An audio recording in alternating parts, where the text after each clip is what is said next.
Salut tout le monde, j'espère que vous allez tous très bien. On se retrouve aujourd'hui pour une petite vidéo d'analyse du trailer de Grounded 2 qui est sorti hier durant le Xbox Showcase 2025. Donc qu'est-ce que c'est Grounded 2? C'est tout simplement la suite du premier opus toujours fait par Obsidian. Donc voilà, on va regarder ce trailer, on va essayer de l'analyser plan par plan, voir qu'est-ce qu'il y a de nouveau, qu'est-ce qui nous est montré de nouveau.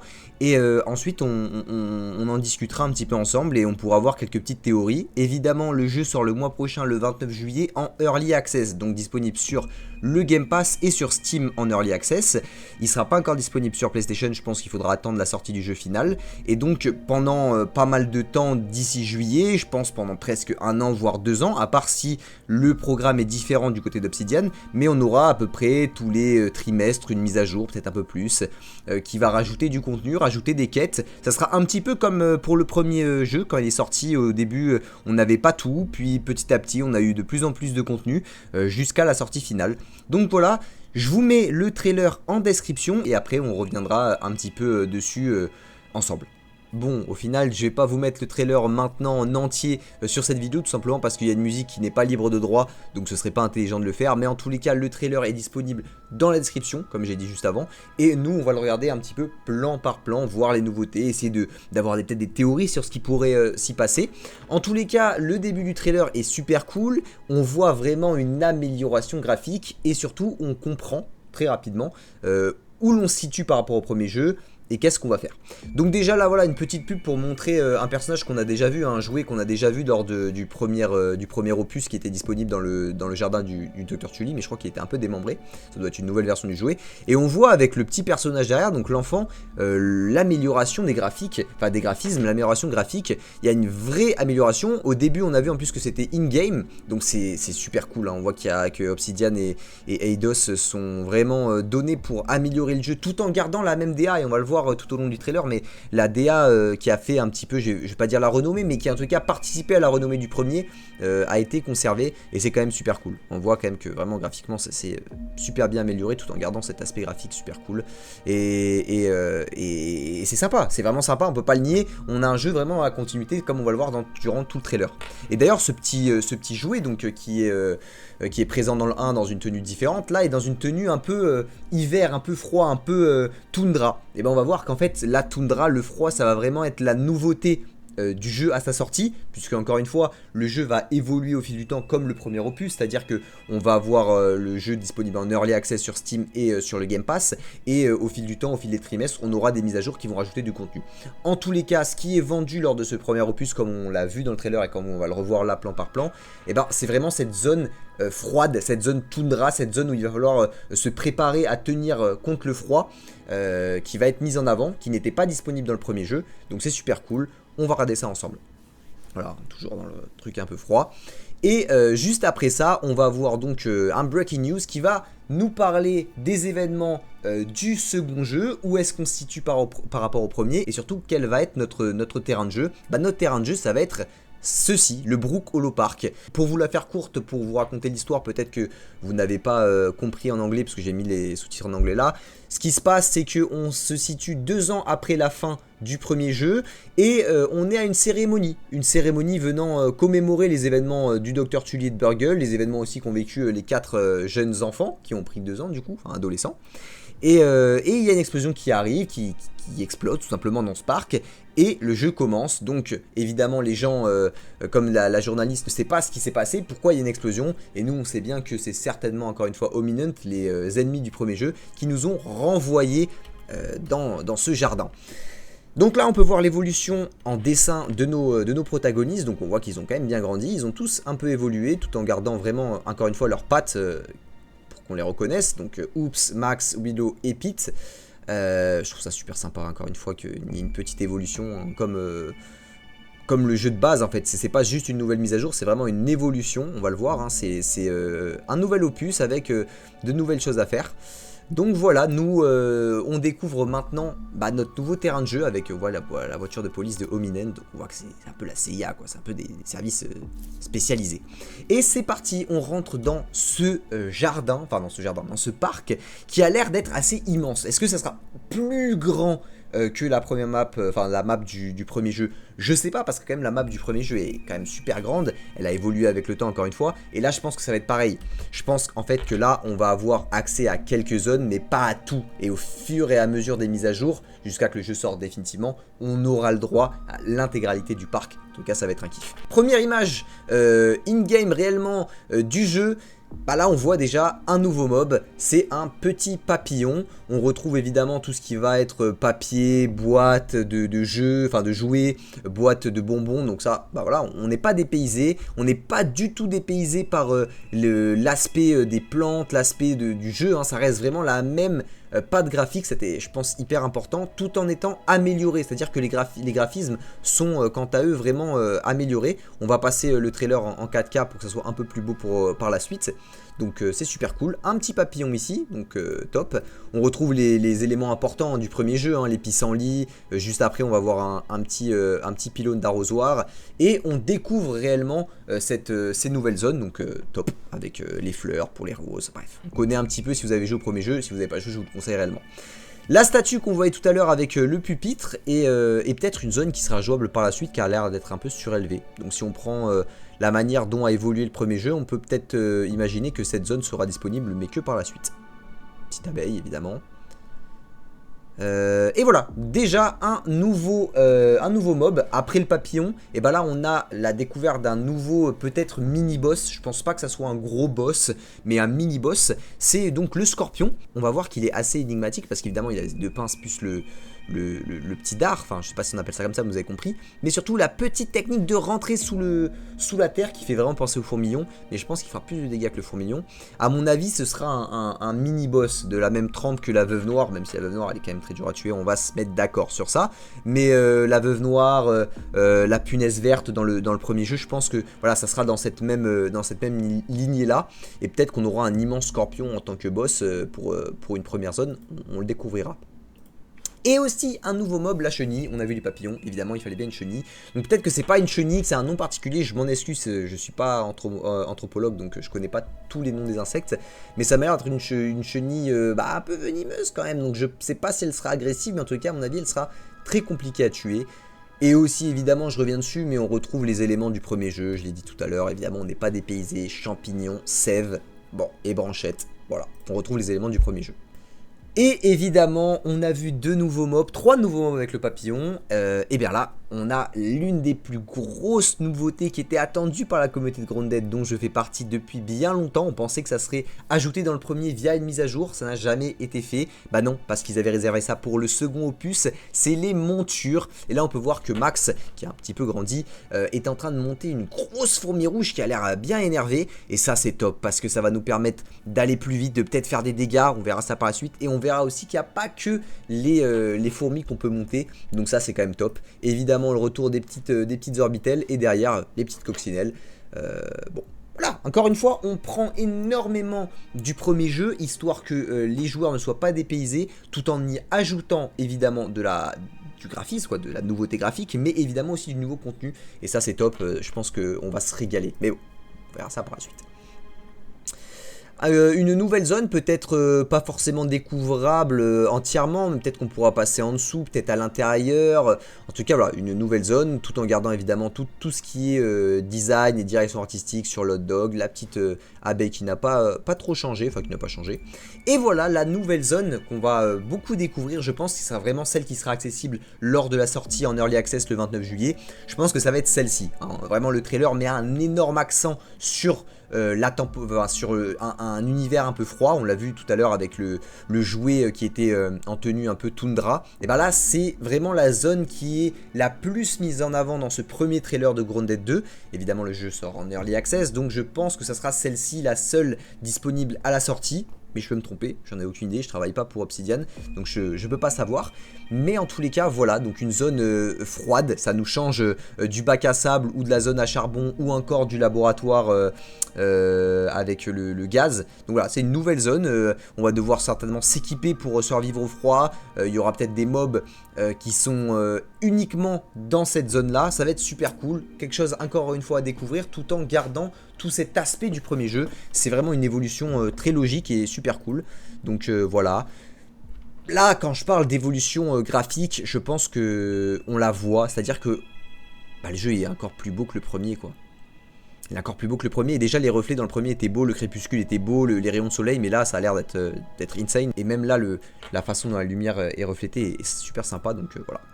Voilà, on a vu juste avant une petite zone où on rentre dans une sorte de petit appareil électronique, ce sera peut-être sous le stand de hot dog qu'on a vu juste avant, ou peut-être à un autre endroit. En tous les cas, voilà, des zones un petit peu difficiles à traverser. On voit aussi le redesign graphique des personnages, Willow qui a un petit peu changé, Max aussi. C'est quand même sympa, hein, ça va dans cette évolution, qui est, je pense, vraiment le maître mot de ce second opus.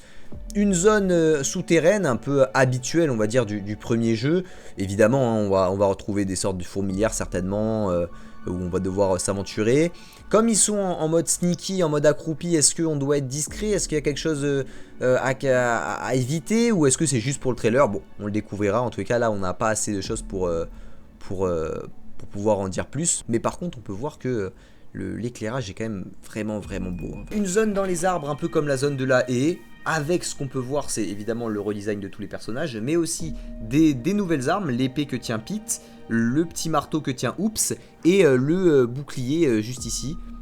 C'est des nouveautés, on verra bien hein, avec comment faire ces armes, avec quels matériaux. Est-ce qu'on aura le retour d'autres armes, enfin des armes du premier jeu, des tenues du premier jeu? Je pense oui, quelques-unes, mais toutes certainement pas, puisque je pense pas qu'on va retrouver les mêmes insectes aux deux endroits. Par exemple, je pense pas qu'il y ait une zone à fourmilions, ou peut-être que si, peut-être que je me trompe, mais en tous les cas, je pense qu'il y aura des mobs qui ne seront pas présents dans ce second volet, ou peut-être que si, encore une fois, j'en sais rien, mais on le découvrira bien assez tôt, hein, ça sort dans moins d'un, enfin un peu plus d'un mois du coup.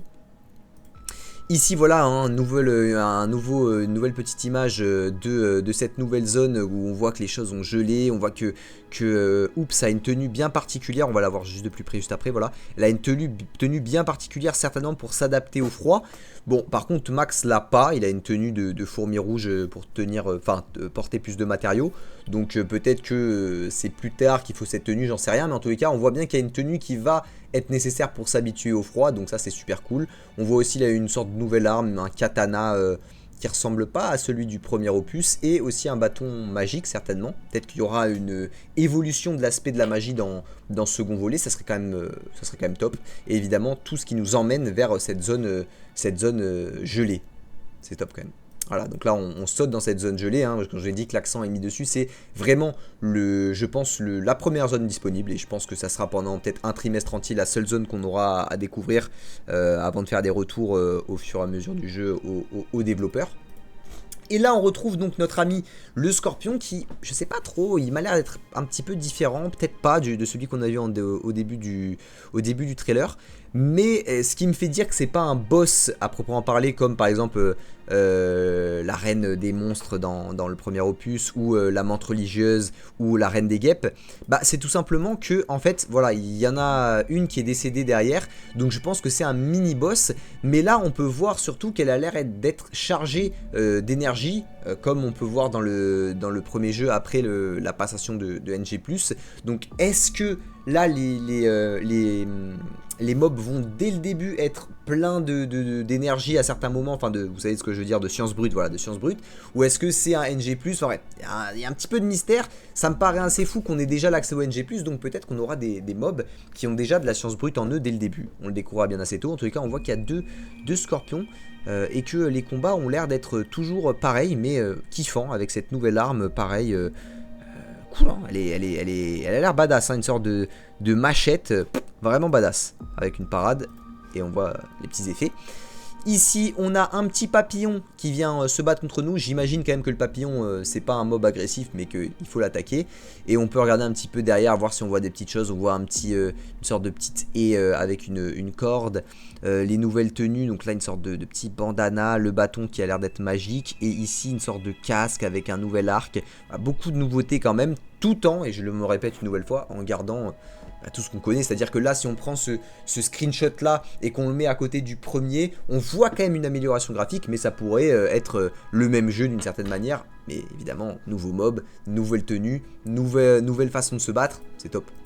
Ouais, c'est cool. Ah, ça m'a pas l'air peut-être, du coup, j'avais pas vu ça comme ça. C'est peut-être pas un bâton de combat magique. Enfin bref. Et là on peut voir que le papillon donne un petit effet, on dirait, de froid. Donc à voir encore une fois, hein, on connaît les effets du premier jeu, donc on verra dans ce second.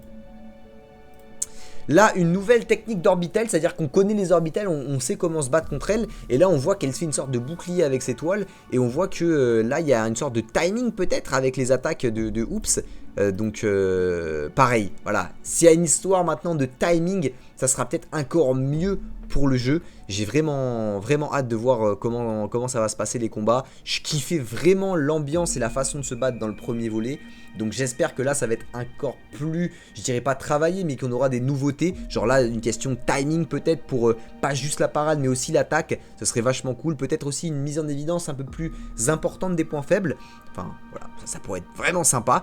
Et là on peut voir que il n'y a plus de scab, c'est-à-dire la petite montre qu'on avait avant, c'est plus une montre, c'est une sorte de petite tablette qu'on a sur le bras, on la voit ici et ici.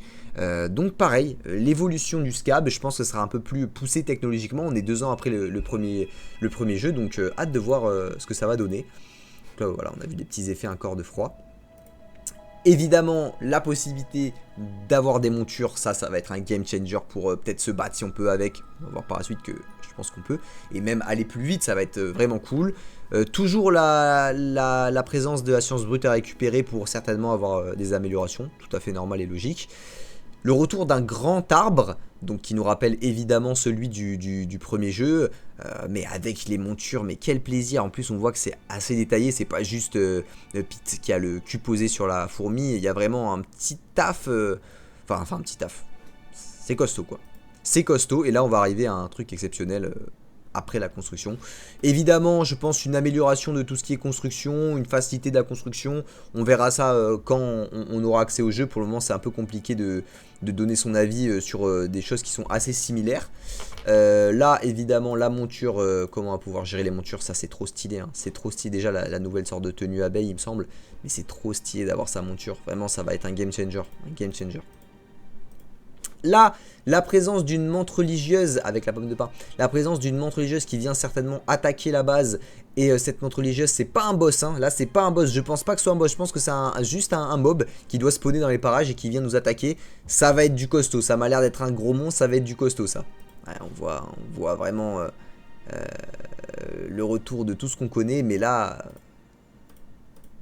les techniques de combat, j'ai hâte de pouvoir me battre sur les fourmis, ça va être fou. Donc là aussi, l'amélioration de la tenue certainement je crois que c'est la tenue araignée, je ne l'ai pas trop utilisée, cette tenue de début de jeu pour les arcs, avec toujours les dagues. Là on voit une sorte de nouveau masque hyper stylé, vraiment incroyable.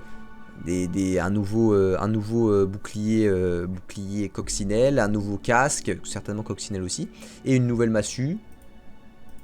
Et là pareil, qu'est-ce que c'est que ça? C'est un truc papillon certainement, mais c'est ouf, c'est ouf. Genre là on a une sorte de masque un peu magique, et là je crois qu'il a une tenue, ouais il a un bâton magique, enfin c'est dingue. Et là vous avez vu évidemment l'évolution de tous les petits personnages. Et là Pete qui envoie un bâton magique, enfin envoie une petite boule de glace sur un nouveau mob. Petit cafard, et ça honnêtement les gars je vais pas vous mentir, ça me fait pas plaisir. Voilà, on va les regarder un tout petit peu encore. Ça fait pas plaisir les cafards, hein. Ça fait pas plaisir du tout. J'ai pas envie de les remettre, sincèrement. Ça va être dégueulasse. Hein. Ça va être dégueulasse. Un gros et un petit. Plus ça a l'air d'être balèze. Ça va faire des dégâts ce truc là. Ça me donne pas trop envie. Je vais pas vous mentir, c'est un peu dégueulasse. Punaise évidemment. Voilà pour le retour de mob qu'on connaît. La punaise classique. Et les larves qui étaient faciles à tuer au fur et à mesure du jeu. On avait vraiment la technique avec leur parade et tout.